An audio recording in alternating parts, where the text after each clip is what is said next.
എന്താ സംഭവം എന്ന് വെച്ച് കഴിഞ്ഞാൽ ഈ സന്ദീപ് വാര്യർ അടക്കമുള്ള നേതാക്കളെ കൊണ്ടുവരാൻ കോൺഗ്രസിന് കഴിഞ്ഞു. അപ്പോൾ കൂടുതൽ CPM-ന്റെയും BJP-യുടെ നേതാക്കളെ ലക്ഷ്യം വെച്ചിട്ടുണ്ടോ? അല്ല, അതൊക്കെ നമുക്ക് ഞാൻ പറഞ്ഞല്ലോ, കാണാൻ പോണ പൂരം നമ്മൾ നേരത്തെ പറഞ്ഞറിയിക്കാൻ പാടില്ല. മനസ്സിലായില്ലേ?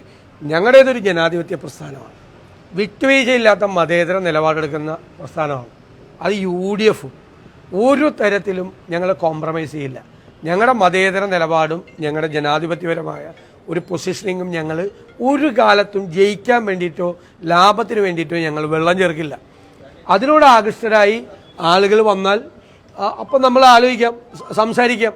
ഞങ്ങൾ ഏതെങ്കിലും പാർട്ടിയിൽപ്പെട്ട ആളുകളുടെ പുറകെ നടന്ന് അവരെ കോൺഗ്രസിലേക്കോ UDF-ലേക്കോ കൊണ്ടുവരാനൊന്നും ഞങ്ങൾ ശ്രമിക്കുന്നില്ല. വരുമ്പോൾ നമുക്ക് ആലോചിക്കാം. അങ്ങനെ ധാരാളം സ്ഥലത്ത് വരുന്നുണ്ടല്ലോ.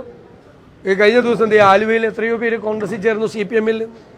തൃപ്പൂണിത്തുറയിൽ ഉദയംപേരൂരിൽ CPM-ന്റെ ഈ ജില്ലയിലെ തന്നെ ഏറ്റവും വലിയ സ്ട്രോങ് ഹോൾഡിൽ നിന്ന് 73 പേരാണ് കോൺഗ്രസിൽ ചേർന്നത്. ഇഷ്ടംപോലെ ആളുകൾ ചേരുന്നുണ്ട്. വലിയ നേതാക്കന്മാർ മാത്രമല്ല, താഴെത്തട്ടിലുള്ള ധാരാളം പ്രവർത്തകർ കോൺഗ്രസിലേക്കും UDF-ലെ മറ്റ് ഘടകകക്ഷികളിലേക്കൊക്കെ ധാരാളം പേര് വരുന്നുണ്ട്. നാച്ചുറലാണ്. ഒരു പുനഃസംഘടന ഉണ്ടാവും.